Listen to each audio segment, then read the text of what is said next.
O documento que você vai conhecer agora foi elaborado tomando por base as orientações publicadas pela Igreja Adventista do Sétimo Dia no Manual da Igreja, no capítulo que fala de estilo de vida e conduta cristã, e também do Tratado de Teologia Adventista do Sétimo Dia, um livro oficial da Igreja publicado no Brasil pela Casa Publicadora Brasileira.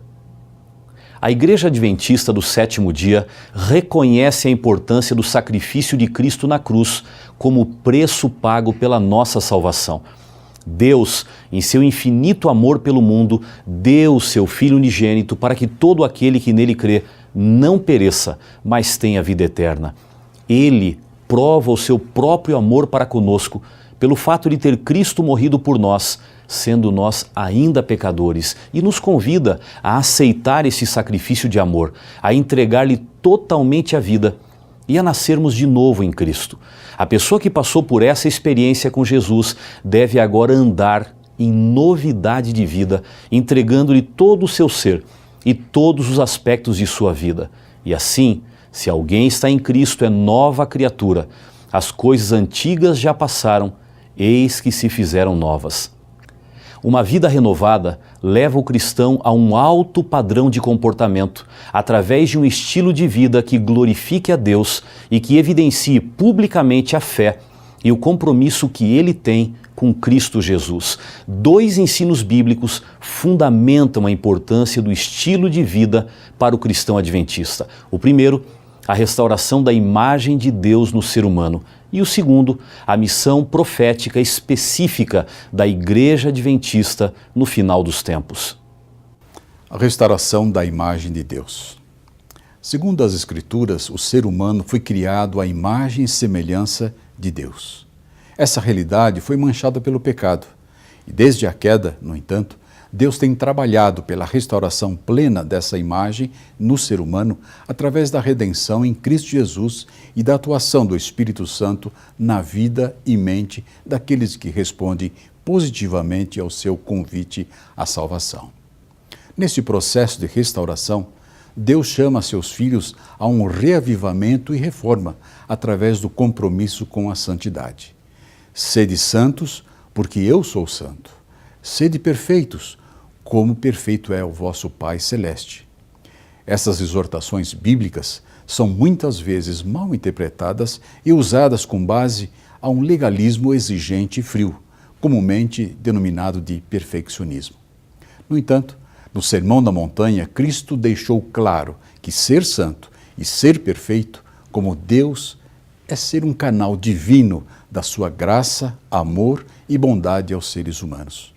O cristão torna-se um canal de Deus ao amar sinceramente todos os indivíduos com quem ele se relaciona, orando por eles e ajudando-os, mesmo sendo seus inimigos ou aqueles que o perseguem. O chamado do cristão é imitar a Deus em todos os aspectos de sua vida. Para que isso seja possível, Deus concede aos seus filhos o Espírito Santo, o Consolador, que opera na mente e coração dos seres humanos, envolvendo o cultivo de atributos internos: amor, bondade, compaixão, justiça, verdade, pureza, honestidade, responsabilidade, altruísmo, etc. E externos: modéstia, decência, temperança, boas obras, entre outros. Esses atributos representam a restauração do caráter divino, evidenciado pelo fruto do Espírito na vida dos filhos de Deus. A missão profética da Igreja Adventista.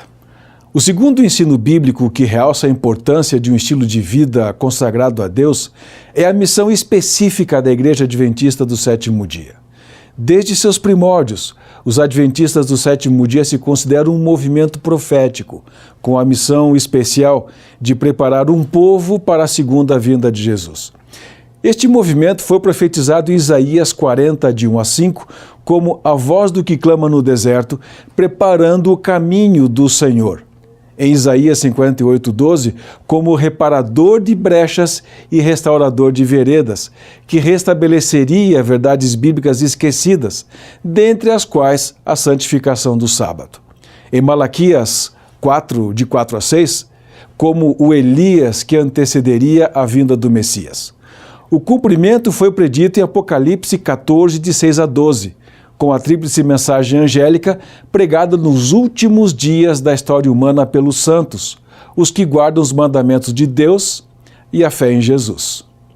A missão da Igreja Adventista é a mesma de João Batista, preparar povo para a vinda de Jesus, e ambos são objetos das profecias específicas de Isaías 40 e Malaquias 4. João Batista é, portanto, modelo profético da Igreja Adventista, e grande ênfase é dada a seu estilo de vida, especialmente em relação à comida, à bebida, à vestimenta. Isso pressupõe que estilo de vida específico, ordenado por Deus, é aspecto importante no cumprimento da missão do mensageiro profético que prepara a vinda do Senhor. Recomendações. Com base nessa percepção das verdades bíblicas, a divisão sul-americana da Igreja Adventista do Sétimo Dia reafirma seu compromisso num estilo de vida cristã que represente seu chamado e sua missão diante do mundo e que seja uma resposta de coração à graça e o amor de Deus. É com o propósito de aconselhar, incentivar seus membros a crescerem na fé, a aprofundar sua experiência com Deus e avançar no cumprimento da missão evangélica, faz as seguintes recomendações. Vida de santificação.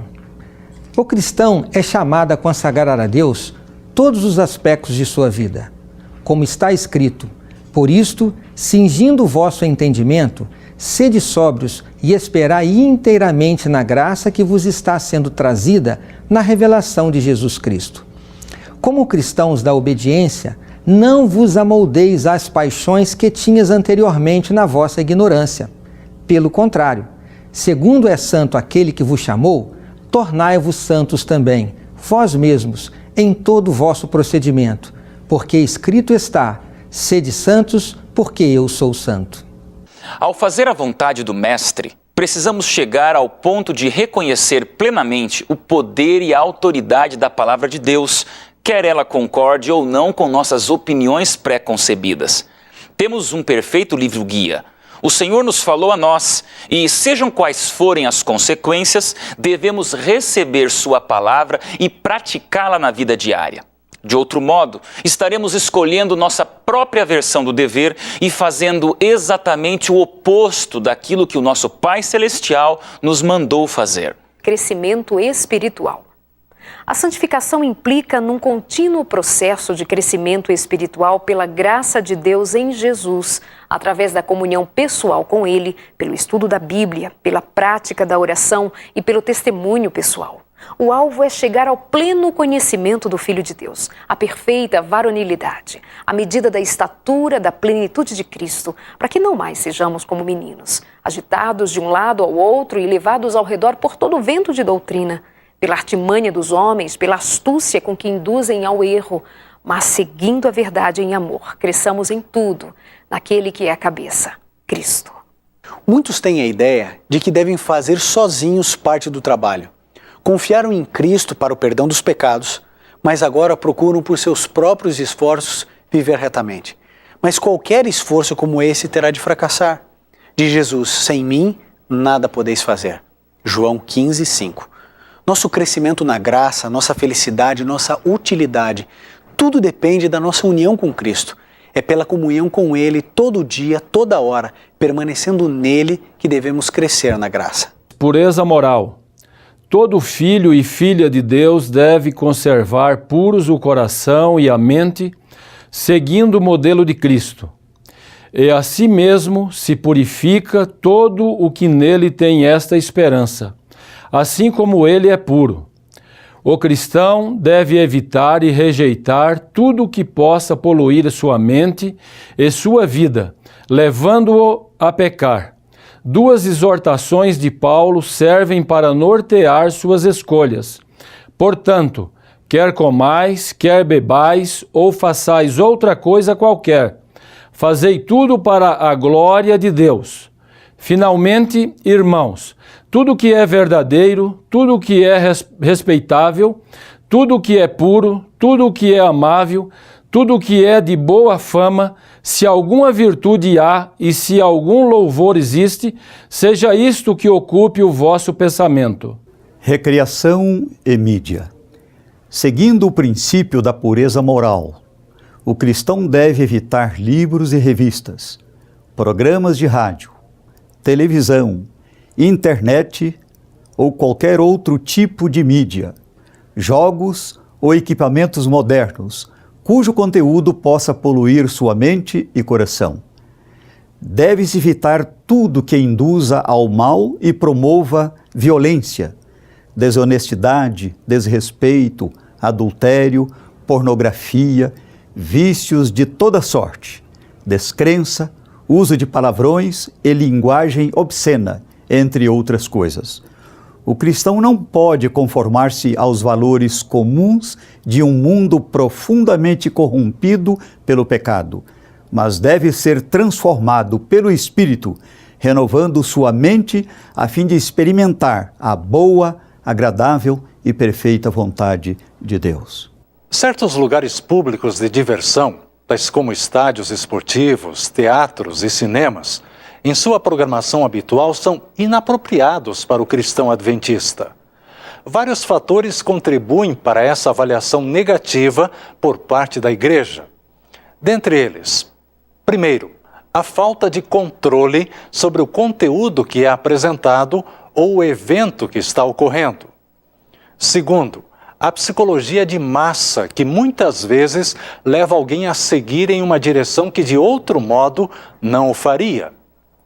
Terceiro, o fato de todo o ambiente ser planejado para potencializar o impacto sobre o indivíduo e sua mente, facilitando a aceitação, geralmente imperceptível, de ideias e valores contrários à fé cristã. Quarto, o tempo e os recursos financeiros gastos nessas diversões que poderiam ser utilizados para outros fins mais condizentes com a fé e os propósitos de vida de um cristão. E quinto, o testemunho negativo que a frequência a esses lugares pode deixar na mente de membros e não membros da igreja. O concílio de Ellen White aos jovens acerca do teatro, no seu tempo, parece ainda mais pertinente hoje para todos os lugares de diversão. Ela menciona, entre os mais perigosos lugares de diversões, acha-se o teatro. Em vez de ser uma escola de moralidade e virtude, como muitas vezes se pretende, é um verdadeiro foco de imoralidade.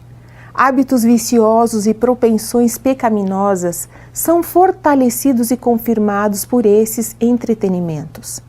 Canções baixas, gestos, expressões e atitudes licenciosos depravam a imaginação e rebaixam a moralidade.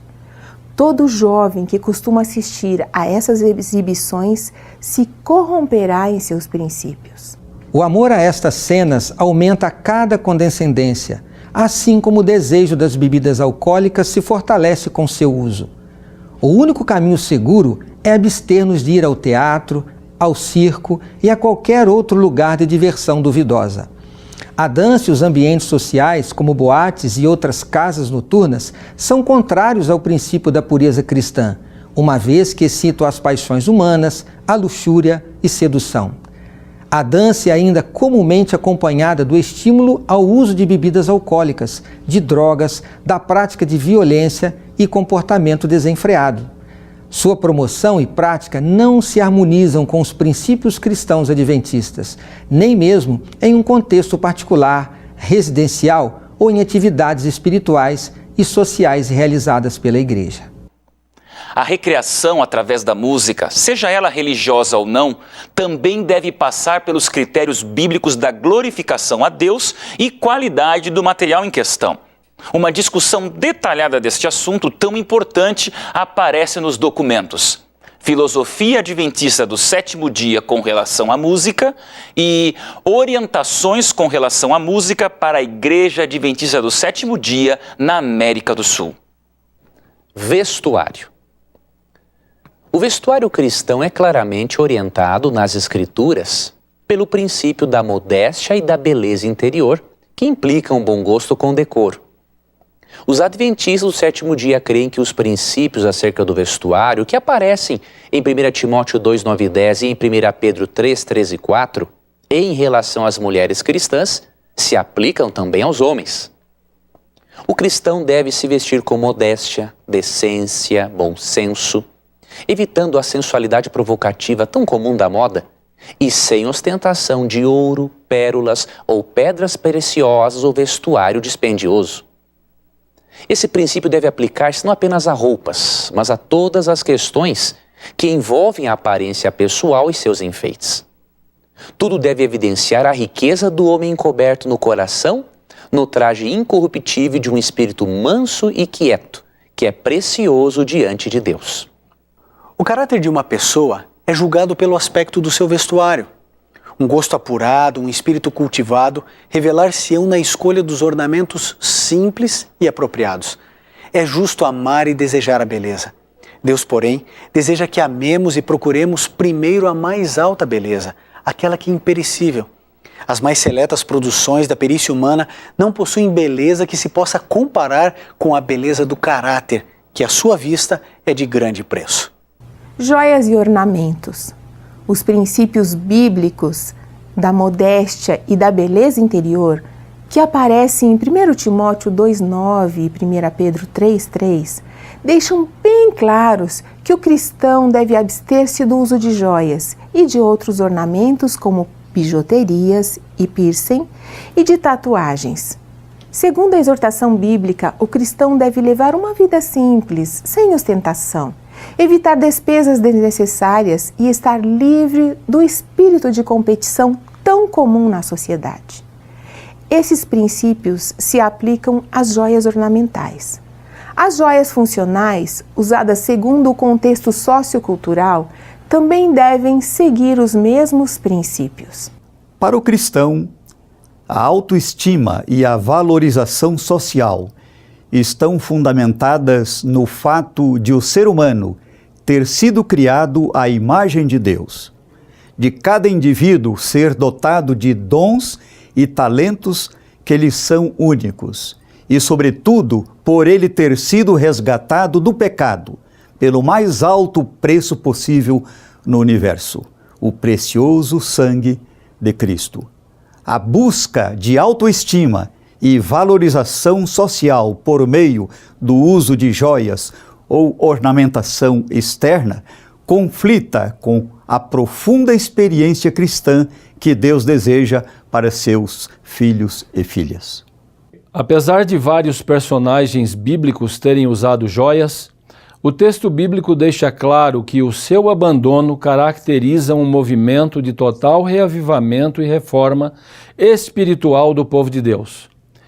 É nesse contexto de reforma e reconsagração que os apóstolos Paulo e Pedro apontam a norma a ser seguida pelos discípulos de Cristo. Para os adventistas do sétimo dia, essa norma deve ser ainda mais relevante, visto que nossa missão como o Elias profético nesses últimos tempos significa também simplicidade no vestuário. Trajar-se com simplicidade e abster-se de ostentação de joias e ornamentos de toda espécie está em harmonia com a nossa fé. Sexualidade humana. A sexualidade humana é apresentada na Bíblia como parte da imagem de Deus na humanidade e foi planejada por Deus para ser uma bênção ao gênero humano. Desde o princípio, Deus estabeleceu também o contexto em que ela deve ser exercida: o casamento entre um homem e uma mulher. A Bíblia deixa claro que a sexualidade deve ser exercida com respeito, fidelidade, amor e consideração pelas necessidades do cônjuge.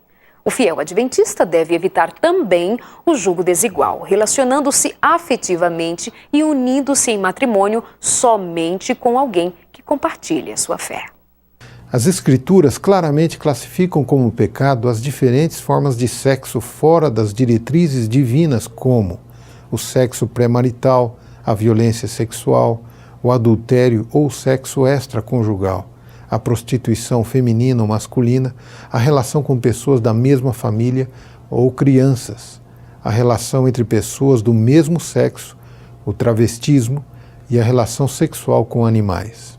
As Escrituras também condenam o assédio sexual, o exibicionismo sensual, manter pensamentos e desejos impuros, a impureza e os vícios secretos, como a pornografia e a masturbação.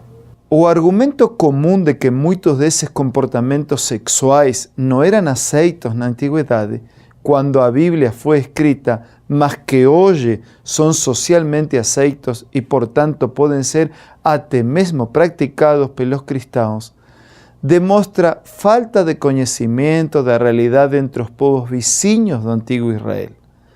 O próprio texto bíblico é bem claro nessa questão. Levítico 18 diz que essas práticas eram comuns e aceitas no Egito e mais ainda na terra do Canaã. Deus condenou essas práticas, apesar de ser aceitas na antiguidade. Os israelitas deveriam viver segundo outro modelo de comportamento sexual, ou seja, o que está explícito nos mandamentos de Deus. No entanto, para aqueles que sofrem tentações ou que têm sucumbido em qualquer área do comportamento sexual, a promessa de vitória em Deus é animadora. Tudo posso naquele que me fortalece. Não por força e nem por poder, mas pelo meu Espírito, diz o Senhor dos Exércitos. Os que põem em Cristo a confiança não devem ficar escravizados por nenhuma tendência ou hábito hereditário ou cultivado. Em lugar de ficar subjugados em servidão à natureza inferior, devem reger todo o apetite e paixão. Deus não nos deixou lutar contra o mal em nossa própria limitada força. Sejam quais forem nossas tendências herdadas ou cultivadas para o erro, podemos vencer mediante o poder que Ele está disposto a nos comunicar. Saúde. O corpo humano é o templo do Espírito Santo e o cristão deve glorificar a Deus em seu corpo. O cuidado do corpo e da saúde faz parte da restauração da imagem de Deus no homem. Deus deseja que alcancemos a norma de perfeição que o dom de Cristo nos tornou possível. Ele nos convida a fazer nossa escolha do direito para nos ligarmos com os instrumentos celestes, adotar-nos princípios que hão de restaurar em nós a imagem divina. Na sua palavra escrita e no grande livro da natureza, Ele revelou os princípios da vida. É nossa obra obter conhecimento desses princípios e, pela obediência, cooperar com Ele na restauração da saúde do corpo, bem como da alma. Em sua palavra, Deus deu orientações claras acerca da comida e bebida. A dieta vegetariana é o ideal de Deus para o ser humano e também a abstinência de qualquer tipo de bebida alcoólica e de tudo que seja prejudicial à saúde humana, como bebidas cafeinadas e drogas. As boas coisas que Deus criou devem ser usadas com equilíbrio e sabedoria. As coisas más devem ser totalmente evitadas. A alimentação adequada e a abstinência de tudo que é prejudicial à saúde são 2 dos 8 remédios naturais que Deus prescreveu para a manutenção de uma vida saudável, equilibrada e para a cura de muitas doenças e sofrimentos. O ar puro, luz solar, abstinência, repouso, exercício, regime conveniente, o uso da água e confiança no poder divino. Eis os verdadeiros remédios. Todas as pessoas devem possuir conhecimento dos meios terapêuticos naturais e da maneira de aplicá-los. Aqueles que perseveram na obediência às suas leis ceifarão um galardão em saúde de corpo e de alma. As recomendações apresentadas neste documento são conselhos e orientações a serem seguidos com oração, como resultado de profundo relacionamento pessoal com Deus, na busca de suas verdades e de sua presença na primeira hora de cada dia. Elas não devem ser usadas como um elemento de crítica ou julgamento de outros, mas como apoio para a vida pessoal. A palavra de Deus e os conselhos divinos que nos foram transmitidos pelo ministério profético de Ellen G. White nos exortam, como adventistas do sétimo dia, a viver um estilo de vida que seja uma resposta de amor à bondade, à graça e ao infinito amor de Deus por nós. O fruto do Espírito deve permear todas as dimensões do nosso viver, proporcionando equilíbrio entre os aspectos interiores do ser e os exteriores do fazer. O resultado disso será nossa própria felicidade e bem-estar e o desenvolvimento da nossa salvação em todos os aspectos desejados por Deus. E por fim, estaremos lançando uma das bases fundamentais para o cumprimento de nossa missão profética, esperando, em breve, ouvir dos lábios do próprio Jesus: bem está, servo bom e fiel. Sobre o pouco foste fiel, sobre o muito te colocarei. Entra no gozo do teu Senhor.